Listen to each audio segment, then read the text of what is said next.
Assalamualaikum warahmatullahi wabarakatuh. Selamat pagi anak-anak. Eh, Hari ini kita akan memasuki materi kita yang selanjutnya, yaitu mengenai peran pelaku kegiatan ekonomi. Ini juga bisa dinamakan KD 3.3. Yang sebelumnya kalian sudah mempelajari tentang KD 3.1 dan KD 3.2, di mana KD 3.1-nya yaitu mengenai konsep dasar ilmu ekonomi, dan KD 3.2-nya membahas tentang masalah ekonomi. Oke, sebelum masuk ke materi, Bapak ingin memperkenalkan diri dulu. Nama Bapak adalah Idham. Di sini Bapak mengampu mata pelajaran untuk kelas 10 IPS 1, IPS 2, 10 IPS dan 10, 11, 12 IPS Bapak mengampu mata pelajaran ekonomi, dan untuk kelas 10 IPA Bapak mengampu mata pelajaran ekonomi lintas minat. Langsung aja kita masuk ke materi kita selanjutnya mengenai peran pelaku ekonomi dalam kegiatan ekonomi. Ya, di sini dia. Yang pertama kita membahas itu produksi sebagai kegiatan ekonomi.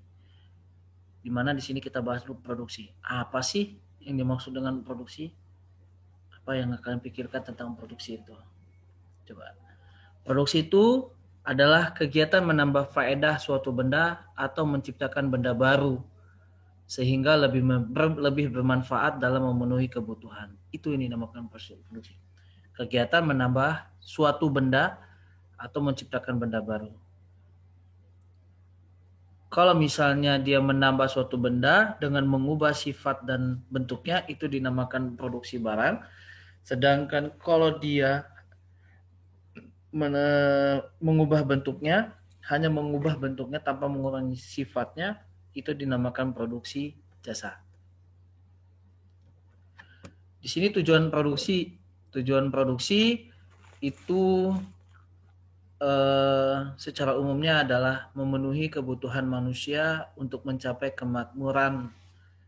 Kemakmuran itu akan tercapai bila tersedia barang dan jasa dalam jumlah yang mencukupi. Jadi negara itu atau tujuan dari kita memproduksi itu akan terselenggara atau sukses apabila kemakmurannya bagus. Gimana kemakmuran itu akan tercapai bila barang dan jasa itu tercukupi dalam jumlah yang pas.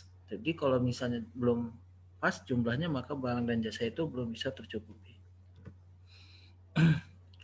Selanjutnya ini tentang faktor-faktor produksi. Faktor produksi itu dibagi menjadi 4. Ada faktor produksi alam, faktor produksi tenaga kerja, faktor produksi modal, dan faktor produksi keahlian. Kita bahas satu persatu. Faktor produksi alam itu adalah faktor produksi yang didapat atau yang diperoleh dari alam ini. Jadi masih alami. Contohnya itu seperti air, sinar matahari, tanah, udara, dan lain-lainnya yang sifatnya alami. Itu adalah faktor produksi alam. Sedangkan faktor produksi tenaga kerja itu adalah didapat dari manusianya dulu, atau bisa dinamakan itu namanya SDM, sumber daya manusia. Dan ketiga, faktor produksi modal. Faktor produksi modal ini itu adalah benda-benda hasil produksi yang digunakan untuk proses produksi barang dan jasa. Itu ada yang dinamakan faktor produksi modal. Gitu. Faktor produksi modal ini dibagi, ada bentuknya. Yang pertama, kalau dalam bentuknya, faktor produksi modal dibagi menjadi 2, yaitu modal konkret dan modal abstrak. Kalau berdasarkan kepemilikan, faktor modal itu dibagi menjadi 2 juga, yaitu modal pribadi dan modal kelompok. Terhadap sifatnya, jadi modal dibagi menjadi modal tetap dan modal lancar. Jadi modal itu dibagi menjadi 3, yaitu atas dasar bentuknya, atas dasar sifatnya, dan atas dasar pemilikan. Atas dasar bentuknya modal dibagi menjadi dua. Atas dasar bentuk ya, bentuk itu modal dibagi menjadi dua, yaitu modal konkret dengan modal abstrak. Konkret itu nyata.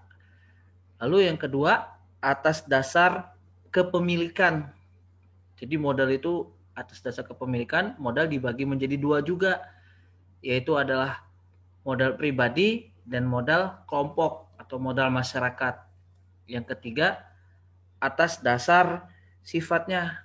Atas dasar sifatnya itu modal dibagi menjadi dua juga, yaitu modal lancar dan modal tetap gitu.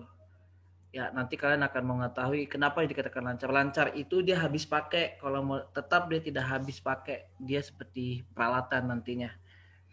Yang keempat itu adalah faktor produksi keahlian. Keahlian di sini adalah skill. Gitu. Bisa dikatakan skill, bisa dikatakan entrepreneur, kewirausahaan gitu. Nah, kenapa keempat ini saling berkaitan? Jadi keempat ini tidak boleh dipisahkan gitu, tidak boleh hilang satu. Kalau hilang satu, maka kita tidak bisa memproduksi suatu barang gitu. Kita tidak akan bisa menjual barang itu. Kenapa? Kita contohkan gini.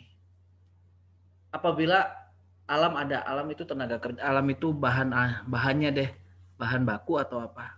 Alam ada, SDM-nya ada, modalnya ada. Itu pasti sudah jadi nih, sudah jadi produk. Terus kita susah untuk memproduksinya atau mendistribusikannya ke konsumen itu susah. Kenapa? Karena kita tidak mempunyai keahlian dalam penjualan. Itu salah satunya. Terus contohnya lagi, keahlian itu bisa kita menjual atau kita mendesain suatu barang tersebut nantinya. Yang selanjutnya, alam ada, tenaga kerja ada, keahlian kita punya, tapi modal kita tidak punya, maka kita tidak bisa juga untuk menciptakan suatu produksi. Jadi, keempat faktor produksi ini itu satu dengan yang lainnya saling berkaitan. Yang ketiga, yang selanjutnya adalah fungsi produksi. Fungsi produksi itu dibagi menjadi dua. Gitu. Fungsi produksi itu dibagi menjadi dua. Yang pertama adalah fungsi produksi jangka pendek. Di sini adalah hubungan antara input dan output yang dapat dihasilkan oleh kombinasi input. Contohnya gini, kita ingin menciptakan, membuat sebuah kue. Kue itu kita harus menyiapkan segala macamnya. Kita dapat informasi dari si A, dari si B. Contohnya kita dapat dari si Ibu Nani deh. Cara membuat kue itu harus menyiapkan tepung, harus menyiapkan gula, harus menyiapkan dan mentega, telur, gitu. Dari resep itu kita dapat memperkirakan berapa banyak kue yang akan dihasilkan jika salah satu bahan kita tambah. Gitu. Itu yang dinamakan fungsi produksi jangka pendek. Sedangkan fungsi produksi jangka panjang ini adalah semua faktor yang digunakan dalam proses produksi bersifat variabel, gitu. Jadi ada dua dia. Yang pertama adalah bisa modal dan bisa kaitannya adalah modal dan tenaga kerja, gitu. Nanti itu kayak pembuatannya dia sebagai melihatnya untuk membuat sebuah kurva. Kurvanya itu dinamakan kurva isoquant. Yang dikatakan iso itu adalah sama, quant itu adalah kuantitas. Gitu. Nanti kalian juga bisa melihat di buku cetak yang sudah didistribusikan. Gitu. Nah, ini selanjutnya produk rata, produk total, produk marginal, dan produk rata-rata.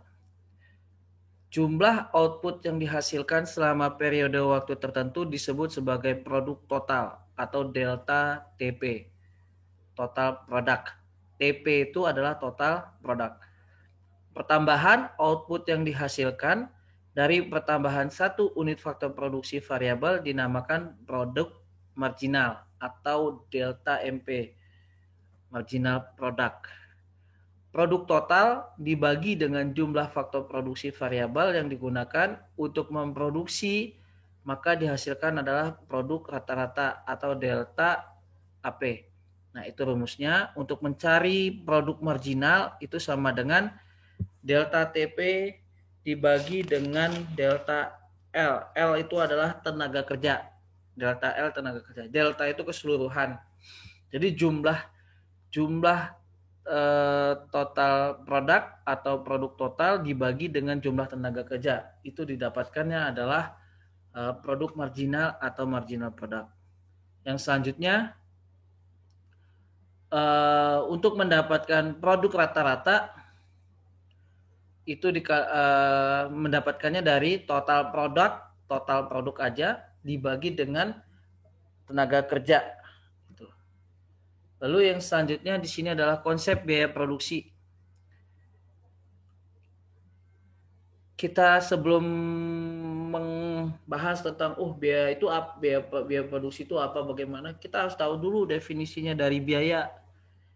Gitu. Biaya itu apa sih? Biaya itu adalah semua pengorbanan yang perlu dilakukan untuk suatu proses produksi. Gitu. Dinyatakannya itu dengan uang menurut harga gitu. Jadi pengorbanannya itu yang dikatakannya dengan satuan uang gitu loh. Pengorbanannya itu ya, pengorbanannya yang dinyatakan dengan satuan uang gitu. Jadi biaya adalah semua pengorbanan yang perlu dilakukan untuk suatu proses produksi. Garis besar pengorbanan, ditebalkan pengorbanannya ini itu yang dinyatakan dengan satuan uang. Yang kedua, biaya tetap atau fixed cost. Di sini adalah biaya yang harus ada dalam proses produksi. Jadi biaya tetap itu adalah biaya yang harus ada dalam proses produksi. Dipengaruhi oleh besar kecilnya unit barang dan jasa yang diproduksi. Jadi kalau misalnya kita ingin memproduksi barang itu kecil dalam jumlah yang sangat kecil, maka biaya yang kita keluarkan, biaya tetap yang kita keluarkan juga kecil. Tapi kalau kita memproduksi barang dan jasanya itu untuk dalam jumlah yang besar, kuantitas yang besar, maka biaya tetap yang harus kita keluarkan juga besar. Yang selanjutnya, biaya variabel atau variable cost. Di sini adalah biaya yang harus dikeluarkan sesuai dengan besarnya output. Itu adalah biaya itu. Semakin besar output, semakin besar biaya yang dikeluarkan. Begitu pula sebaliknya. Semakin kecil output, maka semakin juga biaya yang dikeluarkan. Contohnya, bahan baku untuk memproduksi suatu barang. Gitu. Bahan baku. Maka kita membutuhkan tenaga kerja bagi memproduksi dan bahan bakar. Gitu. Itu dia. Yang selanjutnya biaya total. Biaya total atau total cost adalah biaya keseluruhan yang dikeluarkan untuk menghasilkan barang dan jasa. Rumusnya TC atau total cost itu sama dengan VC atau fixed cost ditambah dengan VC atau variable cost. Selanjutnya biaya marginal. Biaya marginal ini atau marginal cost itu menunjukkan tambahan biaya yang diperlukan untuk memproduksi satu unit tambahan output. Gitu. Ini biaya marginal. Tambahan biaya yang diperlukan untuk memproduksi satu unit tambahan output. Kita contohkan gini. Sebuah perusahaan itu memproduksi 100 unit TV. Dengan memproduksi 100 unit TV, itu biaya totalnya adalah 100 juta. Gitu. Dengan 100 unit itu hasilnya 100 unit, biaya totalnya 100 juta. Jika biaya total produksi untuk 101 unit TV, biaya totalnya adalah 101 juta. Maka biaya marginal produksi TV itu adalah 1 juta untuk 1 unit TV tambahan. Untuk 1 unit TV tambahan. Itu rumusnya MC lah atau bahasanya marginal cost itu sama dengan TCN dikurangi TCN kurang 1 gitu. Yang selanjutnya biaya rata-rata. Biaya rata-rata di sini adalah perhitungan biaya rata-rata sangat diperlukan karena bila biaya rata-rata dibandingkan dengan pendapatan rata-rata perusahaan, kita akan mengetahui apakah perusahaan mengalami keuntungan atau kerugian. Jadi biaya rata-rata ini sangat perlu kita cari, kita perlu ini. Kenapa? Jadi kita di situ bisa mengetahui, oh iya gitu biaya rata-ratanya seperti ini. Yang pertama yang kita cari adalah biaya total rata-rata. Biaya total rata-rata ini itu ada sama dengan ATC sama dengan TC per Q. Q ini adalah kuantitas atau jumlah gitu. A ini atau bisa dikatakan delta atau average. A itu average rata-rata, average itulah. Yang selanjutnya biaya tetap rata-rata itu adalah rumusnya AVC sama dengan TFC dibagi dengan Q total.